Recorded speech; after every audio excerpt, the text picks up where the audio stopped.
Nobel അവിടെ ചില പ്രാദേശിക മാധ്യമങ്ങളും പ്രാദേശിക ചാനലുകളുമെല്ലാം മറ്റു ചില വാർത്തകൾ കൂടി റിപ്പോർട്ട് ചെയ്യുന്നുണ്ട്. അതായത് ഈ ഭീകരർക്ക് ചില പ്രദേശവാസികളിൽ സ്വാധീനമുറപ്പിക്കാൻ സാധിച്ചു എന്ന മട്ടിലുള്ള സ്ഥിരീകരിക്കപ്പെടാത്ത ചില വാർത്തകൾ കൂടി കാശ്മീരിൽ പ്രചരിക്കുന്നുണ്ടെന്ന് തോന്നുന്നു. അതായത് ഇവരുടെ ട്രെയിനിങ് ഈ റെസിസ്റ്റൻസ് ഫ്രണ്ടിന് കൊടുത്തിരിക്കുന്നത് 2019 ഈ ആർട്ടിക്കിൾ 370 എടുത്ത് കളഞ്ഞതിനു ശേഷം ജമ്മു കാശ്മീരിന്റെ പ്രത്യേക പദവി നിർത്തലാക്കിയതിനു ശേഷം പൊതുവെ സമാധാനം ജമ്മു കാശ്മീരിൽ ഉണ്ടാവുന്നു എന്നൊരു തോന്നൽ. ശ്രീനഗറിലടക്കം തദ്ദേശവാസികൾ ടൂറിസ്റ്റുകളെ സ്വാഗതം ചെയ്യുന്നു. ഇപ്പോൾ തന്നെ ഭീകരവാദികൾക്കെതിരായിട്ട് ഒറ്റക്കെട്ടായിട്ടാണ് കാശ്മീർ സമൂഹം പ്രതികരിച്ചത്. ഇത് കാശ്മീരിൽ നമ്മൾ ഇതിനു മുൻപ് കണ്ടിട്ടില്ല. അപ്പോൾ ആ ശ്രമം ഒരു പരിധിവരെ പരാജയപ്പെട്ടിട്ടുണ്ടെങ്കിലും തദ്ദേശവാസികളുടെ സ്വാധീനവും സഹായവും സഹകരണവും ഉറപ്പാക്കാൻ ഇവർ ശ്രമം നടത്തുന്നുണ്ട് എന്നുകൂടിയാണ് നമ്മൾ മനസ്സിലാക്കേണ്ടത്, അല്ലേ നോബൽ?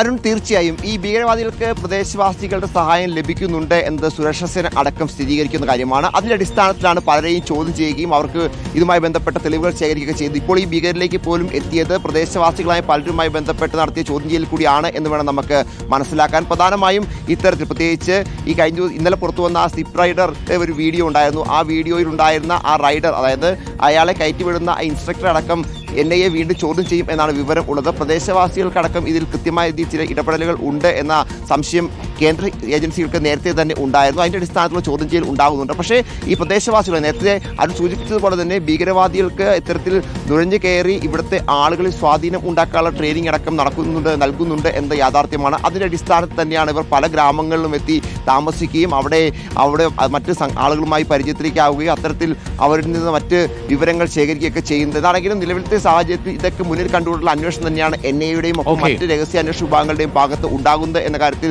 യാതൊരു സംശയവുമില്ല. കാരണം അത്തരത്തിൽ ഉള്ള നടപടികൾ, പ്രത്യേകിച്ച് നേരത്തെ ഇതുമായി ബന്ധപ്പെട്ടുകൊണ്ട് പല ഭീകരവാദ പ്രവർത്തനങ്ങളിലും ഏർപ്പെട്ട ആളുകളുടെ അടക്കം വിവരങ്ങൾ, വിശദാംശങ്ങളൊക്കെ സുരക്ഷാ സേന ശേഖരിക്കുകയും അവരെ ചോദ്യം ചെയ്യുകയൊക്കെ ചെയ്തിരുന്നു. അതിൽ നിന്നൊക്കെ കൃത്യമായ തെളിവുകൾ, അതുമായി ബന്ധപ്പെട്ട പാകിസ്ഥാൻ ബന്ധം അടക്കമുള്ള കാര്യങ്ങളിലേക്ക് പോകുന്നതിനുള്ള വിശദാംശങ്ങളൊക്കെ ഇവർക്ക് ലഭിച്ചിട്ടുണ്ട്. അതിൻ്റെയൊക്കെ അടിസ്ഥാനത്തിൽ തന്നെയാണ് ഓരോ ദിവസവും ഈ പാകിസ്ഥാനെതിരെ ശക്തമായ വിമർശനം ഇന്ത്യ ഉന്നയിക്കുകയും ചെയ്യുന്നത്. കൃത്യമായ പാക് ബന്ധം അടക്കം തെളിയിക്കപ്പെടുന്നതിലൊക്കെ നിർണായക ഘടകമായിട്ടുണ്ട്. നോബൽ, ഞാൻ മറ്റൊരു കാര്യം ചോദിച്ചോട്ടെ. അവിടെ ഇപ്പോൾ ശ്രീനഗറിലൊക്കെ നമ്മൾ താമസിക്കുന്ന സ്ഥലത്ത് ഭക്ഷണമൊക്കെ കിട്ടുന്നതിന് ബുദ്ധിമുട്ടില്ലല്ലോ? റെസ്റ്റോറൻ്റ് ഒക്കെ ഓപ്പൺ ആണല്ലേ പലതും?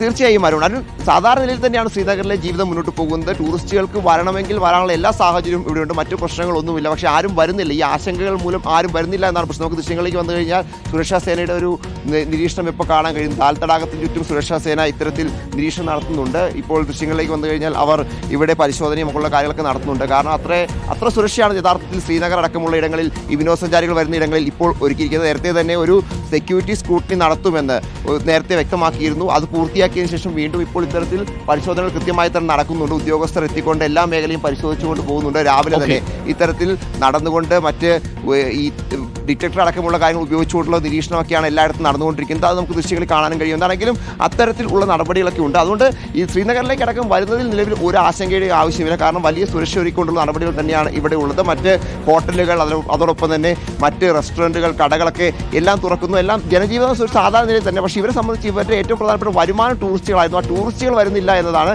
ഇവർക്കുണ്ടാക്കുന്ന വലിയ ഇതേ അവസ്ഥ തന്നെയായിരിക്കും ഒരുപക്ഷെ പഹൽഗാമിലുള്ളതല്ലേ? അതിൽ പഹൽഗാമിലും കാര്യമായിട്ട് ടൂറിസ്റ്റുകൾ വരാത്തത് റെസ്റ്റോറൻറ്റുകളെ, അതേപോലെ ഹോട്ടൽ ഉടമകളെ, പോണി റൈഡേഴ്സിനെ ഒക്കെ ബാധിച്ചിട്ടുണ്ട്. അവരാകെ സങ്കടത്തിലാണ്. ബൈസരൻ വാലി ഉടൻ പൂർണ്ണമായും തുറന്നു കൊടുക്കുമെന്നാണ് നമ്മൾ മനസ്സിലാക്കേണ്ടത്. പക്ഷേ ഭീകരരെ കിട്ടാത്തത്, അവിടേക്ക് ടൂറിസ്റ്റുകൾ കൂട്ടത്തോടെ ഈ റൂമുകളൊക്കെ ക്യാൻസൽ ചെയ്യുന്നു എന്നാണ് അറിയുന്നത്. ബുക്കിങ്ങുകളൊക്കെ ഒഴിവാക്കുന്നുണ്ട് എന്നറിയുന്നു.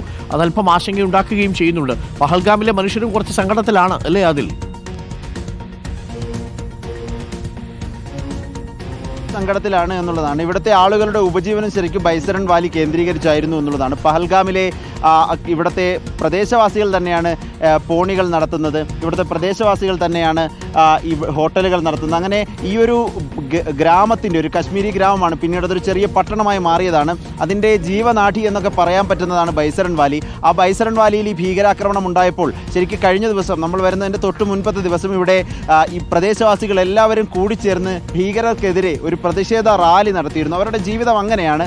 ടൂറിസം വന്നാലേ അവർക്ക് ജീവിതമുള്ളൂ. നമ്മൾ ചില ഗ്രാമങ്ങളിലേക്കൊക്കെ പോയിരുന്നു, പല വാർത്തകളും അന്വേഷിച്ചു. പക്ഷേ അപ്പോൾ അവിടെ കാണുന്ന കാഴ്ച പട്ടിണിയിലാണ് എന്ന് പറയേണ്ടി വരും. കാരണം ഒരു പോണി കൊണ്ടുവന്ന് ഇവിടുന്ന് ആളുകളെ മുകളിലേക്ക് കൊണ്ടുവരാൻ കഴിയുന്നവർ, അതിൻ്റെ ഉടമസ്ഥർ, ഒപ്പം തന്നെ കുതിര സവാരി നടത്തുന്നവർ, ഇവിടെ പ്രദേശത്ത് ചെറിയ കച്ചവടങ്ങൾ നടത്തി ജീവിക്കുന്ന ഒരുപാട് പേരുണ്ട്. കൈകളിൽ ഷോളും പാനിപ്പൂരിയും മറ്റുമൊക്കെ വിറ്റ് ജീവിക്കുന്നവരുണ്ട് ബൈസരൻ വാലിയിൽ. അങ്ങനെ നിരവധി ജീവിത ഉപജീവനം മുഴുവൻ നഷ്ടപ്പെട്ടു എന്നതാണ് നിലവിൽ നമ്മൾ നിരാശയുടെ താഴ്വരയായിട്ട് മാറാൻ അനുവദിക്കരുത്.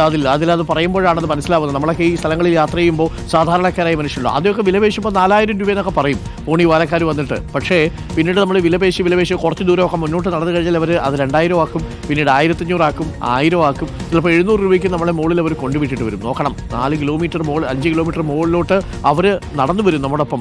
അതിനുശേഷം തിരിച്ചിറങ്ങണം എന്നുള്ളതാണ്. അവരും കുതിരയെപ്പോലെ പണിയെടുത്താണ് ജീവിക്കുന്നത്, അധ്വാനിക്കുന്ന മനുഷ്യരാണ്. 700 രൂപയൊന്നും കൊടുത്താൽ അത് മുതലാവില്ല. അപ്പോൾ 1500-2000 രൂപയെങ്കിലും കൊടുത്താലാണ് ഈ 6 കിലോമീറ്റർ മുകളിലേക്കും 6 കിലോമീറ്റർ താഴേക്കും വളരെ ദുഷ്കരമായ പാതയിലൂടെ അവർ സഞ്ചരിക്കുന്നത്. Thank you Ranjith, thank you Nobel, thank you Adil. രാവിലെ നമുക്ക് ഏറ്റവും പുതിയ അപ്ഡേറ്റുകളാണ് രഞ്ജിത്തും ആദിൽ പാലോടും ഒപ്പം നോബൽ മാരിക്കാരനും നൽകിയത്. ഹാഷിം മൂസ എന്ന ലഷ്കർ എ തോബയുടെ പ്രത്യേക ട്രെയിനിങ് ലഭിച്ച കമാൻഡോയാണ് ഈ ഭീകരാക്രമണത്തിന് പിന്നിലുള്ളത് എന്നതാണ് ഇപ്പോൾ അന്വേഷണ സംഘം കണ്ടെത്തിയിരിക്കുന്നത്. അലിഭായ് എന്ന മറ്റൊരു ഭീകരനും ഈ സംഘത്തിലുണ്ട്. ഇരുവർക്കും പാകിസ്ഥാൻ ആർമിയുടെ പ്രത്യേക പരിശീലനം ലഭിച്ചിട്ടുണ്ട് എന്നാണ് മനസ്സിലാക്കുന്നത്. ആശങ്കയുള്ളത് ഈ ഭീകരർ ഇപ്പോൾ ജമ്മുവിലേക്ക് കടക്കാൻ ശ്രമിക്കുന്നുണ്ടോ എന്നുകൂടി ഇപ്പോൾ അന്വേഷണ സംഘം പരിശോധിക്കുന്നുണ്ട്. തെരച്ചിൽ വ്യാപകമാക്കിയിരിക്കുകയാണ് സുരക്ഷാ സേന. അതേസമയം സ്ഥിതിഗതികൾ നിയന്ത്രണ വിധേയമാണ്. ടൂറിസ്റ്റുകൾക്ക് കശ്മീരിലേക്കും ശ്രീനഗറിലേക്കും ഒക്കെ വരാവുന്ന സാഹചര്യമാണ് എന്നും ഞങ്ങളുടെ റിപ്പോർട്ടർമാർ പറയുന്നു. നിങ്ങൾ ബുക്കിംഗ് ചെയ്തിട്ടുണ്ടെങ്കിൽ കശ്മീരിലേക്കും ശ്രീനഗറിലേക്കും ഒക്കെ നിങ്ങളുടെ അവധിക്കാലം ആസ്വദിക്കാൻ വേണ്ടി നിങ്ങൾ ബുക്കിംഗ് ചെയ്തിട്ടുണ്ടെങ്കിൽ അത് ക്യാൻസൽ ആക്കേണ്ട ആവശ്യമില്ല. നിങ്ങൾ അവിടേക്ക് വന്നോളൂ. ശ്രീനഗർ സുരക്ഷിതമാണ് എന്ന സന്ദേശം കൂടി നമ്മുടെ റിപ്പോർട്ടർമാർ നൽകുന്നുണ്ട്. നമുക്ക് വീണ്ടെടുക്കണം നമ്മുടെ കശ്മീരിനെയും ശ്രീനഗർ